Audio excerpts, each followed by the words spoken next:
Labdien!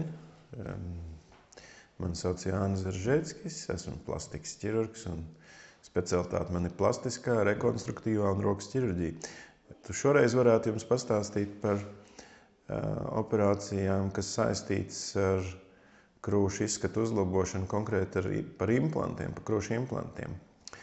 Tad tā ir metode, kas ļauj uzlabot krūts izskatu, lietojot krūšu implants. Un tā ir tāda, var teikt, viena no populārākām operācijām, kas ir pasaulē pieprasīta, un tas uzlaboties implantu kvalitātei uzlabojās arī operācija rezultāti. Līdz ar to viņa pasaulē, var teikt, visvairāk pieprasītā, visbiežāk darītā tieši no kosmētiskām operācijām, ja runa par krūšu ķirurģiju. Operācijas būtība ir ievietot implantu. To sauc arī par ierīci, kas ir pildīta, tas ir implants, ir ar silikona apvalku pildīts silikona gēls, un tiem mūsdienu implantiem tas gēls ir saucas kohezīvais gēls gadījumā, ja to implantu pārgriež ar nazi vai traumē, viņš nevar izplūst un nodarīt kaitējumu, viņš paliek uz vietas, viņš nav tāds plūstošs, bet tāds želējam līdzīgs implants. Operācijas laikā tiek izdarīts grieziens, un ir vairāk veidi, kā to griezienu var darīt. Grieziens var būt apakš areolai, jeb arī zem krūts dziedzera, vēl ir daži ķirurgi lieto griezienu padusē, lai tiktu klāt vietai, kur ķermenī aiz krūts dziedzera vai aiz krūts muskuļi tiek izveidot kabata. Kabatā tiek ieliekts implants. Implanti ir dažādu veidu, gan apaļie, ir arī šie te pilienveidi implanti, ja, kur katram pacientam var piemeklēt to ideālo, kas dod nepieciešamo tilpumu izvietojumu, lai dabūtu harmonisku un skaistu rezultātu. Operācijas laiks parasti nav ilgāks par stundu, un operācijas laikā tiek ielikt šis implants un brūc ešot kosmētisko šuvu. Pacients pamostas ir ātri panākumi, jau var redzēt jauno krūts izskatu. Tomēr vienu nakts jāpavada pacientam stacionārā. Otrā rītā tiek veikta pārbaude, un tur ir mazas drenītes, tās tiek izņemtas ārā, un pacients var uzvalkot krušu, tur jau doties mājās. Šuvu sadzīs diezgan ātri, apmēram nedēļas laikā šuvi sadzīvus, tad jānoņem diegs.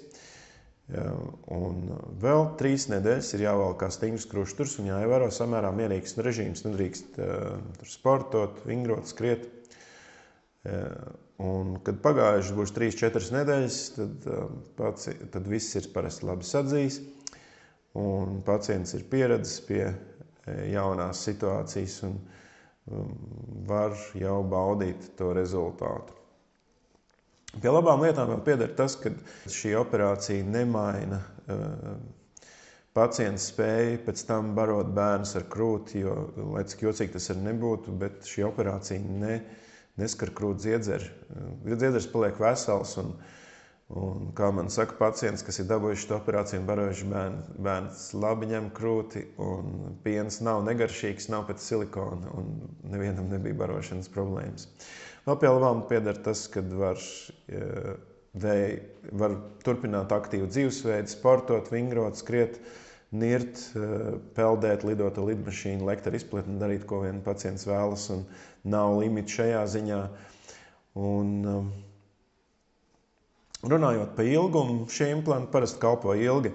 Ražotāji parasti dod garantiju 10 gadus, bet tas nenozīmē, ka pēc 10 gadiem būtu jāņem šis implants ārā un jāliek jauns. Ja pacients jūtas labi, izdarot, teiksim, sonogrāfijas izmeklējumus, ko es regulāri iesaku darīt vismaz reizi gadā pacientiem pēc operācijas. Ja konstatē kaut kādas aizdomas par implantu stāvokli, tad var viņu mainīt, bet tas ir diezgan retos gadījumos tikai nepieciešams. Tas ir labais stāsts, tad izdarīt šo operāciju var, un ir svarīgi pirms operācijas izvērtēt esošo krūts stāvokli, izvēlēties pareizu krūts lielumu. To var noteikt izmantojot saizerus, ja tas nepieciešams, tos izmēru, lai precizētu. Un var teikt tā, ka tā ir viena pārbaudīta un laba metode, kas var dot prognozējams rezultāts. Runājot par sarežģījumiem, kad vienmēr medaļai ir arī otra puse, kas var būt slikts, ja veic šo operāciju. Tad ir iekļaut visi tie riski, cik operācija vispārējā anestēzijā. Tie ir riski, ko nes narkoze, tās alerģijas no narkozes vielām, kādreiz slikti duši, ko mums saukšā tas reti, jo mūsdienu medicīnas tie anestēzijas līdzekļi jau ir moderni un reti ir šīs te blaknes. Pati ķirurģija var dot tūskas, zilums. Tas pirmā pēcoperācijas laikā pacientam var likties, ka tā krūts ir drusku pa lielu iznākusi, bet tūskas aiziet, parasti viss nostājas savās vietās. Ziluma parasti paliek dzeltena, aiziet prom. Hematomas ir reti, kad jārevidē, lai dzīšana varētu turpmāk noritēt normāli. Viena no komplikācijām, kas var gadīties pēc tās, ir šūvis iekaisums. Biežums ir samērā neliela varbūtība, kad brūdzīs ar iekaisumu, un tas risks ir mazāks par 1%. Tātad no 100 izoperētiem pacientiem mazāk nekā vienam varētu šūvi dzīst ar iekaisumu. Ja brūdz dzīst ar iekaisumu, tad tas prasa vienkārši lielāku pacietību no pacienta puses un vairāk rūpes no ārsta, no ķirurga puses. Bet beigās jau viss brūcis sadzīst un to rezultātu ir iespējams sasniegt. Vēl viena komplikācija, kas ir raksturīga tieši specifiski implantiem, ir kapsulfibroze. Tas nozīmē, ka pie normāla gadījuma tiek izveidota ķermenī kabata, kurā tiek ielikts implants.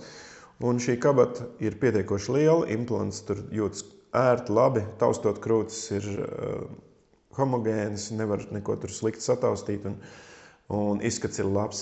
Ja gadījumā ir kapsulfibroze, un tas biežums pēc dažādiem autoriem ir vidēji 3%, tur 2 līdz 4, kā nu kurā pētījumā tas rakstīts, ka tad šie 3% no pacientiem sastopas ar komplikāciju, kas sauc kapsulfibrozi.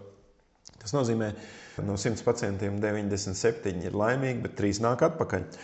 Un saka, ziniet, doktori, man viena krūts, parasti tā ir vienā pusē, reti, kad ir abās šī kapsulfibroze, kad krūts ir palikusi stingrāka un tik gludi neizskatās un taustot liekas, ka tur nav viss implants, bet ielikt tenis bumbiņu.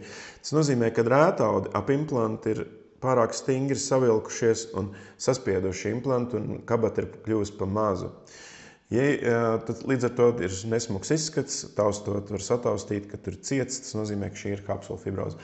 Tā nav fatāla komplikācija, iespējams viņu ārstēt, var veikt atkārtot ķirurģisku manipulāciju, paplašinot šo te kabatu, un pēc tam atkal krūts būs mīksta un laba, un pacients varēs baudīt rezultātu. Tātad, ko kopumā var teikt, ka tā ir mūsdienīga metode, un metode, kas dod prognozējams un labus rezultātus, ja nepieciešams mainīt krūts izskatu un tilpumu.